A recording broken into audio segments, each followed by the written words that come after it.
Hello viewers, আসসালামু আলাইকুম। Nilufa cooking and blog হাউসে আপনাদের সবাইকে অনেক অনেক স্বাগতম। চলে এসেছি নতুন আরও একটি রেসিপি নিয়ে। আমার আজকের পর্বে থাকবে কাঁচা আম দিয়ে দুর্দান্ত স্বাদের আমশক্ত রেসিপি।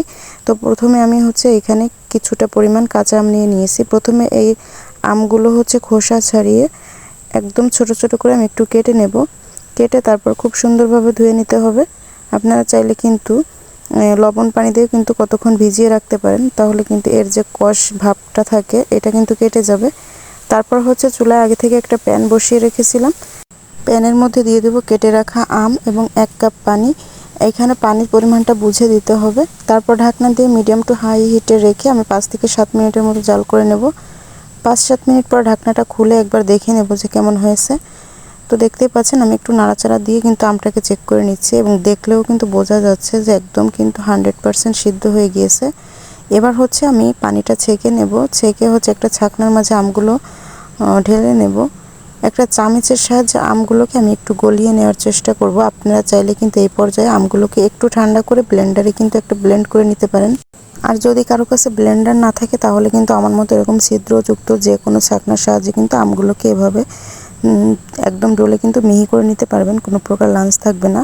আর যে দেখতে পাচ্ছেন অবশিষ্ট যে আঁশগুলো এটা আমি ফেলে দিচ্ছি, এবং আমের যে পাল্পটা আছে এটা কতটা গাঢ় হয়েছে দেখতে পাচ্ছেন। আমি চুলায় আবারও প্যানটা বসিয়ে দিয়েছি এবং আমের যে পিউরিটা বের করেছিলাম ওইটা প্যানের মাঝে দিয়ে দিয়েছি।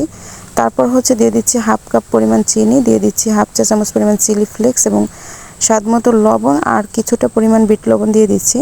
তো এই বিট লবণটা কিন্তু অবশ্যই দেওয়ার চেষ্টা করবেন, তাহলে কিন্তু স্বাদটা আরও বেশি ভালো আসে। এবার মিডিয়ামে রেখে আমি এই পিউরিটাকে একটু গাঢ় করে নিব। আঠালো ভাব যখন হয়ে আসবে তখন চুলা থেকে নামিয়ে নেব। এর মধ্যে আমি একটু গ্রিন ফুড কালার অ্যাড করেছি, আর এটা শুধুমাত্র কালারের জন্য, যেহেতু কাঁচা আম দিয়ে তৈরি করছি। এই কালারটা কিন্তু একদমই অপশনাল, এটা আপনারা চাইলে কিন্তু স্কিপ করতে পারেন। কালারটা স্কিপ করলে কিন্তু স্বাদের কোনো হেরফের হবে না। নাড়াচাড়া করে আমি প্রায় 5 থেকে 7 মিনিটের মতো একটু রান্না করে নিয়েছি, এবং কিন্তু দেখতে পাচ্ছেন পিউরিটা আগের থেকে অনেকটাই থকথকে হয়ে এসেছে। কিভাবে বুঝবেন যে পিউরিটা ঠিকঠাক মতো হয়েছে কিনা? দেখতে পাচ্ছেন আমি একটু চামচের মাথায় উঠাই নিয়েছি। তো এইখান থেকে ফেলে দিলে কিন্তু ডিরেক্টলি পড়ে যাচ্ছে না, একটু সময় নিয়ে পড়ছে। তো এই অবস্থায় চুলা থেকে নামিয়ে নেব। চুলা থেকে নামিয়ে একটু ঠান্ডা করতে দিব।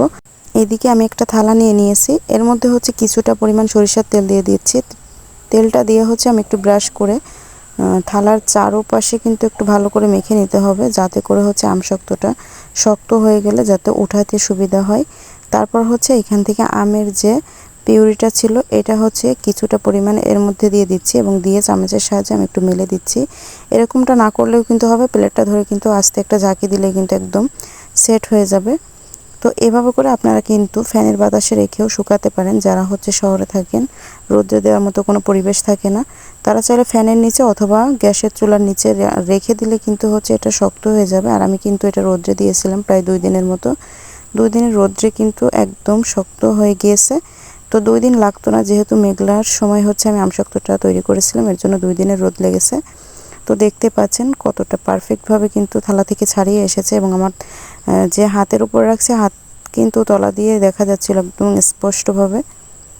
এবার ছুরি দিয়ে আমি যে কোনো শেপে কেটে নিতে পারবো, তবে আমার কাছে এই শেপটা ভালো লেগেছে। আমি একদম সিম্পল একটা শেপে কেটে নিয়েছি, জাস্ট আপনাদের দেখাবো বলে। আপনারা আপনাদের পছন্দ মতো শেপে আমশক্তগুলো কেটে সার্ভ করতে পারবেন। খুবই আলতো হাতে কিন্তু প্লেট থেকে তুলে নিতে হবে। আর দেখতে পাচ্ছেন তলাটা কতটা স্বচ্ছ এসেছে। তো এভাবে করে মুড়ে নিতে হবে। আমশক্তটা দেখে কিন্তু বোঝারই উপায় নেই যে এটা বাসায় তৈরি করা হয়েছে। সেম প্রসেসে যদি আপনারাও তৈরি করেন তাহলে কিন্তু এরকম দোকানের মতো পারফেক্ট আমশক্ত আপনারাও বাসায় তৈরি করতে পারবেন। খুবই সিম্পলভাবে কিন্তু আমি আজকের আমশক্তর রেসিপিটা আপনাদের সাথে শেয়ার করেছি। আশা করি আজকের রেসিপিটি আপনাদের কাছে অনেক অনেক বেশি ভালো লাগবে, এবং রিকোয়েস্ট থাকবে যে কাঁচা আম থাকতে থাকতে কিন্তু এই রেসিপিটি অবশ্যই তৈরি করে নেবেন। তো এই যে দেখতে পাচ্ছেন আমি একটা প্লেটে করে সার্ভ করে দিয়েছি। তো এটা আমশক্তের ফাইনাল লুক। কেমন হয়েছে অবশ্যই কিন্তু কমেন্ট বক্সে জানিয়ে দিবেন। ভালো লাগলে ভিডিওতে অবশ্যই একটি লাইক করবেন। চ্যানেলে নতুন হয়ে থাকলে চ্যানেলটিকে সাবস্ক্রাইব করে পাশের বেল আইকনটি অল ক্লিক করে দিবেন পরবর্তী ভিডিওগুলোর নোটিফিকেশন পাওয়ার জন্য। আর যারা এই ভিডিওটি ফেসবুক পেজ এবং টিকটক আইডি থেকে দেখছেন অবশ্যই পেজগুলো ফলো দিয়ে রাখবেন। ফ্রেন্ডস অ্যান্ড ফ্যামিলির মাঝে শেয়ার করে দিবেন। সবাই অনেক অনেক বেশি ভালো থাকবেন, সুস্থ থাকবেন। আল্লাহ হাফেজ।